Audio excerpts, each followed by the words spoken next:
essa história da Regina para inspirar a nossa conversa a partir de agora. Eu queria muito ver a carinha dela, porque ela não sabia desse recado da Carla, que mora em outro estado, e falou, olha, com o maior carinho que eu quero falar dessa história desses dois, porque foi a partir dela que eu me fortaleci e é a partir dela que eu quero construir a minha história. Eu chamei duas pessoas para falar mais sobre Vida 2, sobre segredos ou ingredientes para deixar esses relacionamentos mais saborosos, porque muita gente não teve a mesma felicidade que o Carlinhos e a Regina. Eu convidei a psicóloga, doutoranda, a Lohane Soares, pesquisadora da UFMG. Como vai, Lohane? Tudo bem? Tudo jóia, boa noite. Boa noite. E também o terapeuta sistêmico, Anquises Canassa. Como vai, Anquises? Tudo bem? Tudo bem, e você? Graças a Deus.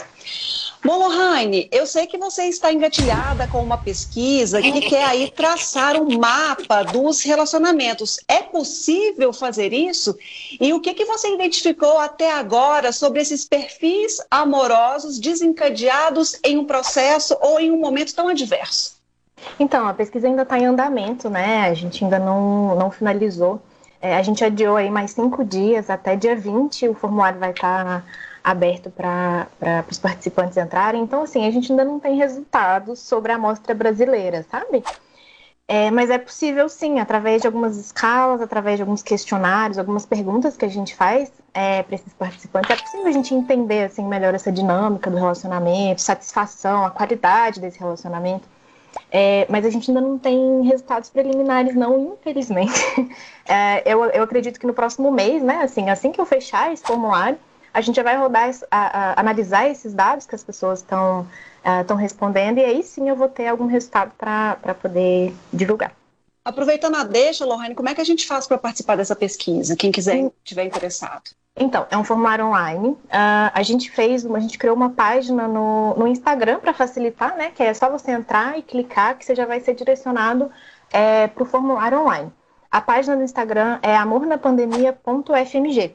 Daí vai estar lá na descrição da bio, no perfil, na descrição do perfil, o link, só clicar que já manda direto para o formulário. E aí é só responder, leva uns 10 minutos mais ou menos para responder todos os questionários, as perguntas, mas é bem facinho. Bom, você, enquanto psicóloga, tem aí uma noção, não ainda em termos quantitativos, a nível da pesquisa, uma das pesquisas das quais você está à frente nesse momento, mas como psicóloga em consultório, qual é a visão que você tem das consequências para os casais? Foi um momento, ou ainda é um momento, em que muitos encontram nesse momento de estar mais próximos de conflitos, mas como buscar as soluções? Eu vou te dizer que é a maioria, assim, tem chegado para a gente mais relatos de conflitos dentro de casa, né? Tanto com a família também, pessoas que estão isoladas, né? Que estão em isolamento, que estão passando por esse momento junto com a família, quanto conflito de casal mesmo. A gente tem umas pesquisas apontando, inclusive já desse período de estresse causado pela Covid, que uma das melhores coisas que a gente pode fazer para tentar diminuir esse impacto, né, negativo, é uma coisa que a gente chama de responsividade, que é basicamente assim, eu acreditar e eu sentir que o meu parceiro me entende, que ele me dá o suporte que eu preciso, que ele confia em mim, e confiar no meu parceiro também, que ele vai estar ali se eu precisar. Então, isso é um dos fatores assim, que mais contam, que são mais importantes na hora da gente reduzir esse impacto que o estresse alto, né? Que é um período de muito estresse que a gente está passando, assim, mesmo que não seja nem relacionado, né, a esses conflitos propriamente ditos, a gente tem vivido muito estresse. Então, eu acho que a dica de ouro é isso, assim, é de demonstrar para o seu parceiro que você vai estar ali se ele precisar, que você vai estar dando apoio, dando afeto, entendimento, entender tudo que ele está passando. Eu acho que é a dica principal, assim, que eu consigo pensar. Anguiz, uma coisa que eu fico pensando é que a gente percebe que todos têm uma vida extremamente corrida. E uma demanda, até então, que a gente percebia dos casais nossa, eu queria passar mais tempo com você, vamos viajar para a gente ficar mais junto, no final de semana não marca não, não sai com os amigos para aquele futebol não, porque a gente precisa de tempo mais junto. E aí, no momento em que podemos ficar mais juntos, a gente percebe muitos casamentos se dissolvendo e outros, assim como o que a gente acabou de ver, ficando ainda mais fortalecidos. Como é que você vê isso? Então, era uma coisa que as pessoas não tinham a noção do que poderia acontecer ficando mais próximos, assim? Ludmila, eu acredito muito que isso está ligado a um seguinte aspecto. Para a gente ter um bom relacionamento, primeiro a gente precisa compreender que a gente precisa de um. Não só compreender, mas admitir que a gente precisa de um. E quando a gente está num relacionamento, a gente abre mão de determinadas liberdades. Mas abrindo mão dessas liberdades, a gente também ganha um poder para seguir na nossa vida com muito mais facilidade junto de um parceiro. Junto de uma outra pessoa, nós somos capazes de muito mais. Então, tem muito isso, né? Não marca nada não, a gente precisa ficar mais tempo juntos, mas de repente quando você se vê muito tempo com o seu parceiro, você também percebe que essa liberdade pessoal, não que de alguma forma ela seja tolhida, mas você deve, de alguma maneira, um cuidado pessoal com o seu parceiro, e isso algumas vezes é entendido como um cerceamento da sua liberdade. Eu costumo dizer que eu tenho minha agenda, meu parceiro tem a agenda dele, nós temos a nossa agenda. E ficar muito perto, esse convívio muito diário, torna as agendas pessoais menores perto da agenda do casal. Talvez as pessoas tenham sentido uma diferença muito grande nesse equilíbrio. Bom, aí você deu o primeiro passo aí dos 5 que você nos prometeu, que eu coloquei, falei em chamadas aí, que você falaria para um relacionamento saudável. Então esse seria o primeiro passo. Admitir que eu preciso e quero estar em um relacionamento. O segundo passo é eu chegar no meu relacionamento em paz com as minhas origens. Isso significa com meu pai, minha mãe, a minha história de infância. E aqui eu tenho sentido também um impacto nisso que nós estamos vivendo de isolamento social. Eu já observei alguns casos de pessoas que acabaram se afastando dos pais porque eles estão em outra casa, né? E deixaram de receber aquele carinho cotidiano e começaram a cobrar isso do parceiro. Então é um tipo de carinho que o parceiro não tem condições de oferecer. É um amor muito diferente. Eu preciso ser digno do amor do meu parceiro. Agora, quando se trata de pai e mãe, eu recebo gratuitamente. Então são 2 tipos de amores muito diferentes. O terceiro passo de um relacionamento de sucesso é o respeito que eu tenho com as origens do meu parceiro. Do mesmo jeito que eu estou em paz com a minha, eu também preciso respeitá-lo. Se eu pudesse ilustrar isso, eu diria o seguinte: se eu ficar brigado com minha sogra, eu estou brigado com 50% do meu marido, né? Porque 50% do meu marido veio daquela pessoa. Verdade, né? Um quarto passo de sucesso é o respeito com tudo que me antecede nesse relacionamento. Os antigos relacionamentos, a escolha profissional, os amigos, porque tudo aquilo que aquela pessoa viveu transformou ela na pessoa que eu me apaixonei. E, por fim, o quinto passo é o abandonar a vida de solteiro para abraçar a vida de casado. E essa é uma escolha, na realidade, que a gente deve fazer muito consciente. Muitas vezes a gente acha que vai dar conta do recado, mas não abandona aquele desejo infantil de ter na nossa mão todas as escolhas. Então são esses os 5 passos. Agora uma coisa que eu te pergunto, e para a Lohane também. A Regina e o Carlinhos, quando a gente perguntou para eles o que era o segredo, eles falaram justo essa palavra que você colocou em vários passos aí, respeito. Traduzindo em miúdos, aí você colocou várias maneiras de respeitar o seu parceiro. Qual é o momento que as pessoas mais falham aí, na percepção de vocês, quando tem que aplicar esse ingrediente que é tão essencial para essa vida a dois? Eu começo? Pode começar. Bom, na minha observação, né, e no nosso campo de atuação, a gente tem muito a observação. A gente acaba tirando conclusões por observação empírica. Em todos esses 5 pontos, as pessoas caem. E às vezes eu estou bem e ao longo do meu relacionamento eu caio em um ou outro. Mas o que eu vejo com mais frequência é no passo 1 e passo 2. Hoje nós temos uma cultura muito grande de autossuficiência, mas biologicamente nós não somos autossuficientes. Nós somos mamíferos, nós precisamos de afeto, nós precisamos construir alguma coisa com alguém. Isso está impresso na nossa biologia. Mas a gente vive uma era de relacionamentos muito líquidos, onde as pessoas se machucam com facilidade. Nós estamos em catálogos hoje em dia, né, dos aplicativos. Então, uma forma de se defender disso é essa cultura de autossuficiência. E no segundo passo, nós estamos inseridos numa cultura de muita mágoa e muitos problemas com os pais e as mães. Os clientes normalmente chegam dizendo assim, eu quero entender, ou eu quero saber por que isso acontece. Normalmente eles estão só mudando a culpa de endereço, eles estão tirando a responsabilidade deles e buscando um endereço aqui atrás para colocar aquilo. Isso não resolve nada de maneira prática. Essa é a minha observação até o momento. E você, Lohane?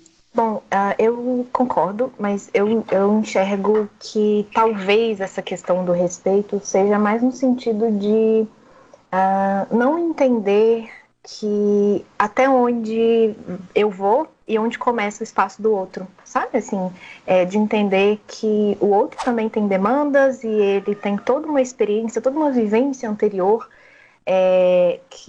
na qual ele se baseia para poder interpretar as situações. Então, assim, será que eu não estou invadindo demais esse espaço do outro? Às vezes a gente esquece um pouquinho que por mais que a gente seja um casal, de que a gente faça muitas coisas juntos, que exista essa ideia do virar uma só pessoa, né, e virar um só, o outro continua existindo, assim. Então, assim, respeitar essa individualidade do outro, eu acho que é muito difícil, é uma coisa que a gente... que eu acho que as pessoas têm muita dificuldade de entender, né, assim, que o outro... vai estar além de mim. Eu não tenho controle sobre essa outra pessoa, que é um outro indivíduo com outras crenças, com outros pensamentos, com outras vivências, e que é isso que é tão gostoso, é isso que é tão legal no se relacionar, né? Estar em contato com o outro. Então, para mim, eu acho que essa questão do respeito, ela é mais difícil nessa identificação de até onde que eu vou e até onde que começa o outro, sabe? Para a gente finalizar, infelizmente, e eu sempre termino uma entrevista querendo ficar mais 1 hora nela. Eu acho que nunca o tempo é suficiente, e talvez seja por isso que é tão prazeroso entrevistar pessoas como vocês. Mas, em tempos de pandemia, que como a Lohane colocou, de estresse latente, que como o Anquises colocou, talvez seja um momento em que as pessoas entrem em conflito com si diante aos individualismos que são até pregados por uma cultura odierna. No meio disso tudo que a gente está vivendo, é hora de realmente tomar uma atitude no calor da emoção, ou é preciso aí baixar um pouco os hormônios, baixar um pouco o calor disso tudo e tomar uma medida com uma consciência maior? O que vocês acham? O que vocês diriam a respeito disso? Agora a Lohane começa. Eu acho que a primeira coisa que é importante pontuar, assim, é que é muito pouco provável que a pandemia seja a principal culpada desses términos, desses rompimentos. A probabilidade é que ela intensificou alguns processos que já estavam acontecendo, né? De um relacionamento que talvez já não tivesse tão legal, um relacionamento onde a gente não conversa direito, onde a gente não tem essa troca, essa parceria que parece ser o contrário, né? Do casal que a gente viu. Porque pode ir para o outro lado também, né? Tem casais que ficam muito mais próximos nos momentos de maior estresse, assim, que são mais difíceis. Eu tenho o meu parceiro para me apoiar. Então, assim, eu acho que é importante a gente pensar também, não na pandemia como sendo o fator decisivo para isso, mas talvez ser um acelerador de alguns processos que já vinham acontecendo. Então, eu acho assim, é muito difícil a gente pensar numa regrinha, né? Do que deve ser feito. Será que eu separo agora? Será que eu deixo passar esse momento? Eu acho que depende muito, assim, do contexto desse casal, sabe?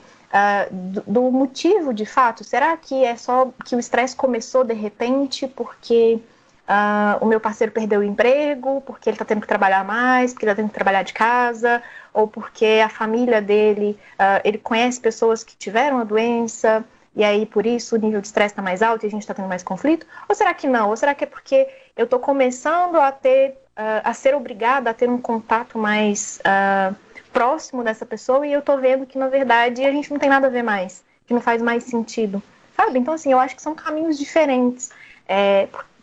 Caso seja a primeira opção, né, de eu conseguir observar de que isso é por conta só de um pico de estresse, talvez seja interessante esperar um pouquinho, porque faz parte, né, da vida da gente, não é linear o processo sobe e desce. Então, a resposta é um pouco talvez. Depende.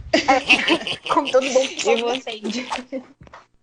E você, Anquises? Ludmila, olha, se nós observarmos o desenvolvimento da raça humana, desde que nós somos seres das cavernas, nós não somos animais de porte que alcança grandes velocidades de corrida, que sobem árvore para se esconder, que derrubam outro predador no dente. O nosso grande feito aqui nesse planeta é a nossa capacidade de cooperação. Nós nos desenvolvemos com a nossa capacidade de cooperação. Isso significa que os relacionamentos são extremamente importantes. Todos eles, não só os afetivos. E nós temos uma ideia de que nós nascemos com conhecimento nato para se relacionar. Isso não é verdade. Aprender a se relacionar pode ser aprendido como se aprende português e matemática. Na minha concepção, esses tempos de pandemia têm mostrado para nós o gostinho da solidão e o gostinho da dificuldade e tem deixado mais latente a importância de aprender a se relacionar. Isso deveria ser revisto a todo momento. Agora, tratando-se de casamentos, de relacionamentos afetivos, eu concordo com a Lohane. Eu acho que cada caso precisa ser analisado individualmente. Existem pessoas por aí que estão num pico de estresse e existem pessoas por aí que estão apanhando, porque estão confinadas junto com o seu parceiro. Então, acho que não tem uma resposta padrão. A gente precisa olhar cada caso com as suas peculiaridades, para que cada pessoa possa se sentir mais à vontade de tomar uma decisão. A gente nunca tem certeza 100% das nossas decisões, mas a gente pode ter uma ideia daquilo que é mais provável que dê certo. Bom, eu quero agradecer muito a vocês dois pela presença aqui no programa, mas já fica desde já o convite para as próximas conversas, porque com certeza é a partir desses diálogos, dessas informações de especialistas, de estudiosos, de profissionais como vocês, que fazem a diferença e fazem o outro refletir também sobre as próprias escolhas. Então, Lohane, muito obrigada pela sua presença e Anquises também. Obrigado, boa noite. Boa noite. Bom, a gente vai para o intervalo, já a gente volta com o finalzinho do nosso programa.